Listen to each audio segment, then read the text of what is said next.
ஒவ்வொரு நட்சத்திரக்காரர்களுக்கும் இந்த மாதம் என்னவெல்லாம் கொடுக்க போகிறது, கிரகங்கள் என்னை எப்படி எல்லாம் இயக்கி கொண்டிருக்கின்றன, இயக்க போறாங்க.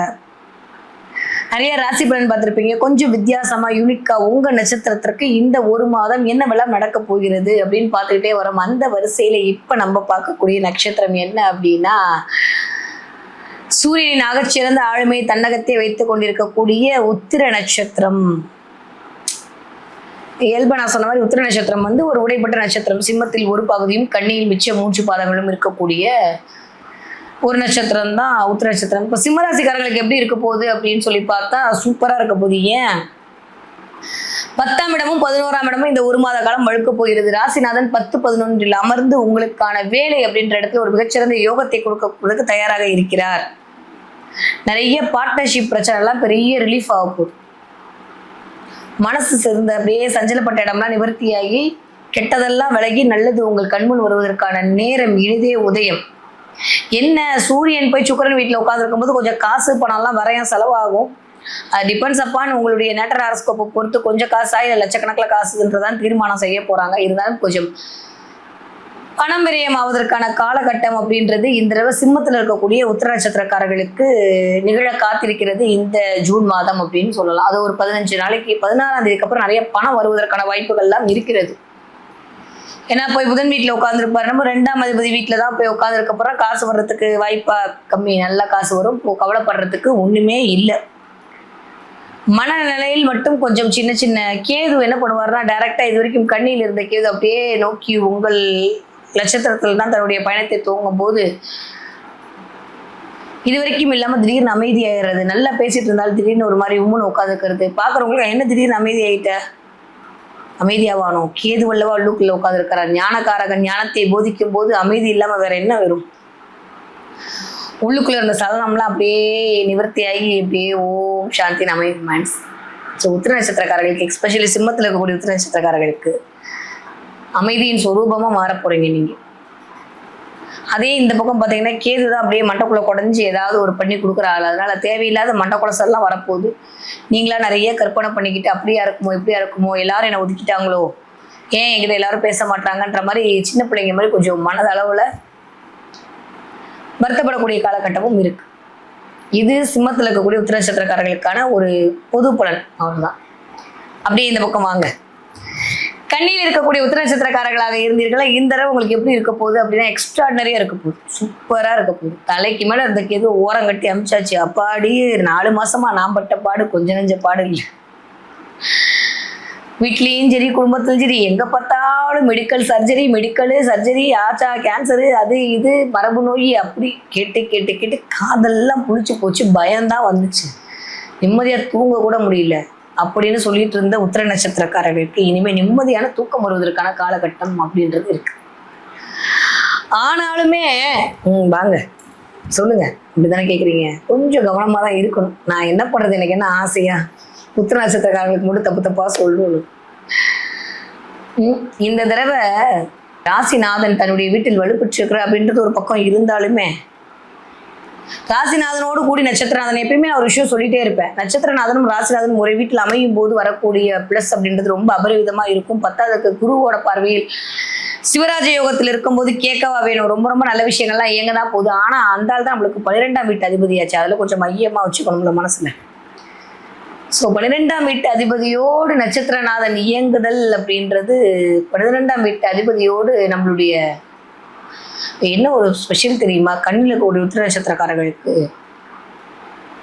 சிவ வீடுன்னு சொல்லக்கூடிய சிம்ம வீடு 12ஆம் வீடா வரும். உத்திர நட்சத்திரம் சிம்மத்தோட நட்சத்திரம், அதாவது சூரியனுடைய நட்சத்திரமா வரும். ஸோ எப்படி பார்த்தாலுமே 12-1 இயங்க தான் போகுது வாழ்க்கை முழுவதும். கடைசியில் கிளாஸ் எடுக்கிற மாதிரி ஆயிடும். இதெல்லாம் பெருசாக நீண்டு போயிடும். நான் சாதாரணமாக சொல்றேன், நீங்க புரிஞ்சுக்கோங்க. உத்திர நட்சத்திரக்காரர்களுக்கு இந்த தடவை, அதுவும் எஸ்பெஷலி கண்ணில் இருக்கக்கூடிய உத்திர நட்சத்திரக்காரர்களுக்கு கொஞ்சம் மருத்துவ செலவு அதிகரிக்கக்கூடிய காலகட்டம். அதை மட்டும் கொஞ்சம் பார்த்துக்கோங்க முதல் 15 நாட்கள். அதுக்கப்புறம் ஒன்றும் பெருசா கவலைப்படுறதுக்கு ஒன்றும் இல்லை. ஏன்னா மிஸ்டர் புதன் போய் என்ன பண்ண போறாரு, ஸ்ட்ராங்கா போறாரு மிதுன வீட்லயே. அவரோட வீட்லயே உட்கார்ந்து இருக்கும் போது என்ன பண்ணுவாரு அப்படின்னா, நம்ம வீட்டுல நம்ம இருக்கும்போது ஜாலியா இருக்கும்ல. என்னதான் வெளியில போயிட்டு நாய்ப்படாத பாடெல்லாம் பட்டுட்டு வந்தாலும் வீட்டுக்குள் வந்தோன்னே அப்படியே ஆயா 2 காலையும் தூக்கி போட்டு சோஃபால உட்காந்துட்டு ஜாலியா இருக்கிற மாதிரி இந்த புதன் என்ன பண்ண போறாரு, அவரோட வீட்டில் போய் ஜாலியா இருக்க போறாரு. அதனால கொஞ்சம் நல்ல பலன்கள் மட்டும்தான் கொடுக்க போகிறார் என்கிற வரிசையில் முதல் 15 நாட்கள் இருந்த அத்துணை தொய்வு நிலைகளையும் உத்திர நட்சத்திரக்காரர்களுக்கு அமைத்து விட்டு அடுத்த 15 நாட்கள் கொஞ்சம் நிம்மதி பெருமூச்சு விடக்கூடிய காலகட்டத்தை உருவாக்கி விடுவார். முதல் 15 நாள் கொஞ்சம் மருத்துவ செலவு அதிகரிக்கல, அப்பாவுக்கு மருத்துவ செலவு, மூத்த பிள்ளைக்கு, கணவருக்கு இந்த மாதிரியான மருத்துவ செலவு அதிகரித்து, நீங்க ஆண்களாக இருந்தால் கொஞ்சம் பெண்களுக்கு, உங்களுடைய அம்மாவுக்கு மருத்துவ செலவு அதிகரித்து, அம்மாவோட உடல்நிலையை பார்த்துக் கொள்ளுதல் அப்படின்ற மாதிரியான அமைப்பு மேலவங்க காத்திருக்கிறது. நிறைய பேருக்கு வியாபார விருத்தி கிடைக்க போகுது, புதிய புதிய நண்பர்கள் அறிமுகமாக போறாங்க, பார்ட்னர்ஷிப் பெருக போகிறது, அதன் மூலமாக ஒரு ராஜயோகம் காத்திருக்கிறது. தொழிலை எப்படி விரிவுபடுத்தலாம், காசு எப்படி வர வைக்கலான்ற மாதிரி நிறைய யோசிக்க போறீங்க. ஏன்னா நட்சத்திர நாதனுக்கு 2ஆம் வீட்டு அதிபதியோடு சேர்க்கை, 10ஆவதுக்கு குரு வேற உட்கார்ந்து இருக்கிறார் அப்படின்ற போது அவர் அங்கிருந்து உங்களுடைய 2ஆம் வீட்டை பார்க்கிறார் அப்படின்ற போது நிறைய பணம் வருவதற்கான நேரம், இன்வெஸ்ட்மெண்ட் வருவதற்கான நேரம், நிறைய மூளையால் முதலீடு செய்யக்கூடிய நேரம்னு சொல்லிட்டு ரொம்ப ரொம்ப ரொம்ப நல்ல டைம் பீரியட், இனிதே ஆரம்பம். நிறைய கடன் அவதப்பட்டு இருந்த இடத்துல கடன் நிவர்த்தி ஆகிறதுக்கான காலகட்டம்லாம் ஆஃப்டர் 15ஆம் தேதிக்கு அப்புறம் வரப்போகிறது. மேஜிக் நடக்க போகுதுங்க, திடீர்னு எதிர்பார்க்காத மேஜிக் நடக்க போகுது. பிரபஞ்சத்தின் கையில் உங்களிடம் இருக்கும்போது மேஜிக்கு குறைச்சலா இருக்க போகுது, அப்படிதான் ஃபீல் பண்ண போறீங்க. திடீர்னு ஒரு நாள் வாழ்க்கை மாறினா எப்படி இருக்குன்ற மாதிரி கனவெல்லாம் காண போறீங்க. அதன் மூலமாக ஒரு அனுகூலம் எல்லாம் கிடைக்க போகிறது. வெளிநாட்டு பயணம், வெளி மாநில பயணம், கடல் கடந்த பயணம், டிராவல் பண்றது, டிரான்ஸ்ஃபர் ஆகுறது, இடம் மாற்றம், மனமாற்றம், மனை மாற்றம், இதெல்லாம் நிகழப்போகிறது. வீட்டுக்கு ஏதாவது பொருளை வாங்கி வைக்கிறது, வீட்டில் ஏதாவது திங்ஸ் வாங்குறது, திடீர்னு ஒரு ஏசி வாங்கி போடலாமான்னு போடுறது, திடீர்னு ஒரு சோஃபா மாத்துறது, திடீர்னு ஒரு ரிப்பேரான வாஷிங் மிஷினை கொடுத்து புதுசாக வாங்குறது, இல்லை பழைய ஃப்ரிட்ஜை கொடுத்து புது ஃப்ரிட்ஜ் வாங்குறது, ஆஃபரே போராட்டி கூட பரவாயில்ல வாங்கி தான் ஆவேன்னு சொல்லிட்டு வாங்குறதுன்ற மாதிரி கொஞ்சம் குடும்பத்திற்கான சுப விரயங்கள் எட்டி பார்க்கக்கூடிய காலகட்டமாகவும் இந்த ஜூன் மாதம் அப்படின்றது கண்ணியில் இருக்கக்கூடிய உத்திர நட்சத்திரக்காரர்களுக்கு இனிதே. அது நிறைய கொஞ்சம் பணம் இழப்பு, ஏதோ ஒரு பார்ட்னர்ஷிப்புக்குள்ளே இருந்து இணக்கம் ஒரு தீர்மானத்திற்கு வரப்போகிறது. அது நல்லதா கெட்டதா அப்படின்றது டிபெண்ட்ஸ் அப்பான் உங்களுடைய மனநிலையை பொறுத்து. ஆனால் நல்ல தொழில் முன்னேற்றம் அப்படின்றது இனிதே காத்திருக்கிறது. கெட்டவை எல்லாம் விலகி நல்லவை எல்லாம் உங்களை தேடி வரக்கூடிய காலகட்டம் அப்படின்றது. ஏன்னா கேது போயிட்டாலே எல்லா விஷயமும் அப்படியே கொஞ்சம் போயிடுங்க. அதனால் கவலைப்படுறதுக்கெல்லாம் ஒன்றுமே இல்லை. உடல் ஆரோக்கியத்தில் மட்டும் கவனம் தேவை.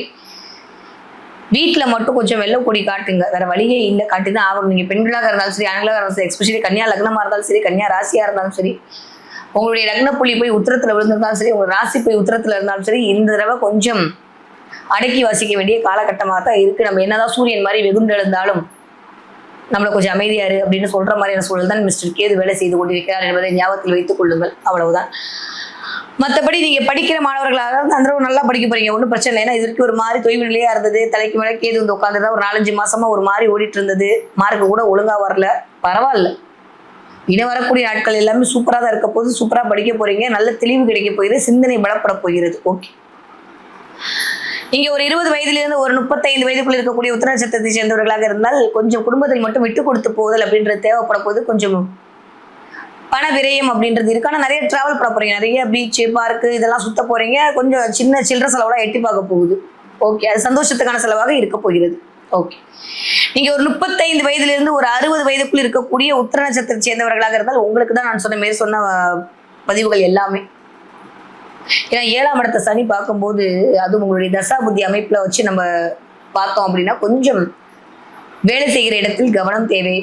முதலாளிக்கு உங்களுக்கு ஒரு சின்ன பிரச்சனை வருது, பார்ட்னர்ஷிப்புக்கு உங்களுக்கு ஒரு சின்ன பிரச்சனை வர்றது, உங்களை யாரெல்லாம் படுத்திட்டு இருந்தாங்களோ அவங்களாம் விலகி போறது, கடன்லாம் அடையிறதுக்கான வாய்ப்புகள் வருவது, எங்கிருந்து ஒரு இன்வெஸ்ட்மெண்ட் அதன் மூலமாக உங்களுடைய கடன் அடையிறது, உங்களுக்கான தொழில் அங்கீகாரம் கிடைத்தல், தொழில் முன்னேற்றம் கிடைத்தல், தொழில் வியாபார விருத்தி கிடைத்தல், இந்த மாதிரி எல்லா நல்லவையும் நடக்க போகுது. அம்மாவோட உடல்நிலையில் மட்டும் கொஞ்சம் கவனம் தேவை. உங்களுடைய அப்பாவின் உடலில் கவனம் தேவை, பெற்றோர்களோட உடலில் கவனம் தேவை, மூத்த குழந்தையோட உடலில் கவனம் தேவை, உங்களோட ஸ்பௌஸோட உடலில் கவனம், எஸ்பெஷலி கண்ணு பல்லெல்லாம் வலி வர்றதுக்கான வாய்ப்புகள் இருக்கு. அதுல கொஞ்சம் கவனமாக பார்த்து கொள்ளுங்கள். அவ்வளவுதான். அதே மாதிரி சாப்பிட்ற இடங்கள்ல, போயிட்டு வர இடங்கள்லாம் கவனமாக இருக்காங்க. இரவு நேர பயணத்தை அறவே தவிர்த்து விடுங்கள். கண்டகச்சனி கொஞ்சம் எட்டி பார்க்கக்கூடிய காலகட்டம் ஆரம்பிப்பதனால் கொஞ்சம் கவனமாக இருந்து கொள்ளுங்கள் உத்திர நட்சத்திரக்காரர்கள். மற்றபடி எல்லாமே நல்லதா இருக்க போது, சூப்பரா இருக்க போறீங்க. முன்னுக்கு வரக்கூடிய காலகட்டம் இனிதே ஆரம்பம். சரி, இந்த தடவை என்ன பார்க்க போறீங்க உத்திர நட்சத்திரக்காரங்க அப்படின்னா, நிறைய முயல் பார்ப்பதற்கான நேரம் அப்படின்றது இருக்கு. முயலா? ஆமா, நிறைய முயல் பார்ப்பீங்க. எங்கேயாவது முயல் பார்ப்பீங்க, இல்லை நீங்க போகும்போது ஏதாவது முயல் ரேபிட் உங்க கண்ணில் போடும். சுத்தி இந்த வெள்ளை முயலோட ஒரு கூட்டம் அப்படின்றது நீங்க பார்ப்பீங்க. எங்க யூடியூப்ல திறந்தா தெரியும். இதெல்லாம் உங்களுக்கு கண்ணில் படுவதற்கான நேரம். அதை தாண்டியும் நிறைய பசுமாடு பார்ப்பீங்க, மாடு பார்ப்பீங்க, மாட்டு வண்டி பார்ப்பீங்க, எங்கேயா ரோட்ல போகும்போது ஒரு மாடு பசுமாடு நிக்கிறத பார்ப்பீங்க. இதெல்லாம் பார்த்தீங்கன்னா சுக்கரனுடைய பிளெஸிங் உங்களுக்கு ரொம்ப நல்லா இருக்குன்னு அர்த்தம். 2ஆம் வீட்டு அதிபதி என்ன பண்ண போறாரு அப்படின்னா, நேர மேஷத்துல உட்காந்து உங்களை தான் பார்க்க போறாரு. சூப்பரான டைம் பீரியட். தான் வீட்டை தானே பார்க்கும் கிரகத்துடைய வலிமையினால் உங்களுடைய கர்ம வினைகள் அனைத்தும் தீரக்கூடிய காலகட்டமா இருக்கு. நிறைய மாடு பார்த்தா எனக்கு கமெண்ட்ல சொல்லுங்க சரியா. மாடு பார்க்கறது, மாட்டு வண்டி பார்க்கறது, மாடு சம்பந்தப்பட்ட விஷயங்கள் கேட்கறது, அட்லீஸ்ட் சும்மா இல்லாட்டி கூட யாராவது கோமாதா சிலை கொண்டு வந்து கொடுக்கறது, கோமாதா வழிபாடு பண்றது, கோமாதா பூஜை பண்றது, கோமாதா எப்படியோ உங்க கண்ணில் படப்போது, அதன் மூலமாக ஒரு மிகச்சிறந்த நேரமும் அப்படின்றது இனிதே கூடி வரக்கூடிய காலகட்டமாக இருக்கிறது இந்த உத்திர நட்சத்திர கன்னிராசியை சேர்ந்தவர்களுக்கு. ஒட்டுமொத்தமா ஒரு பேக்கேஜ் பார்த்தோம் அப்படின்னா உங்களுடைய கனவுகள் அனைத்தும் கொளித்தமாகக்கூடிய காலகட்டமாக தான் இருக்கு. மனநிலையில் மற்றும் கவனம், பணநிலையில் மற்றும் கவனம், உடல்நிலையில் கொஞ்சம் கவனம் தேவைப்படக்கூடிய காலகட்டமாக இருக்கு. சூப்பரா இருக்கு உத்திர நட்சத்திரக்காரர்களுக்கு இந்த ஜூன் மாதம். சரி, என்ன தெய்வத்தை நான் வழிபாடு செய்யலாம் அப்படின்னா, சரபேஸ்வரருடைய வழிபாடு உங்களுக்கு மிகச்சிறந்த ஏற்றத்தை கொண்டு வந்து கொடுக்கும். பிருத்திங்கா தேவியோட வழிபாடு, சரபேஸ்வரருடைய வழிபாடு, வாராகி வழிபாடுன்ற மாதிரி கொஞ்சம் காவல் தெய்வங்களுடைய வழிபாடு உங்களுடைய கவலைகளை மாற்றி தரக்கூடிய வழிபாடாக கண்டிப்பாக அமையும். முடிஞ்ச அந்த கோயிலுக்கு போய் ஒரு தடவை நமஸ்காரம் பண்ணிட்டு வாங்க, கொஞ்சம் மஞ்சள் கொடுத்து வழிபாடு பண்ணிட்டு வாங்க. மிகச்சிறந்த ராஜயோகம் உங்களுக்கு வருவதை நீங்கள் கண்கூடாக உணர்வீர்கள்.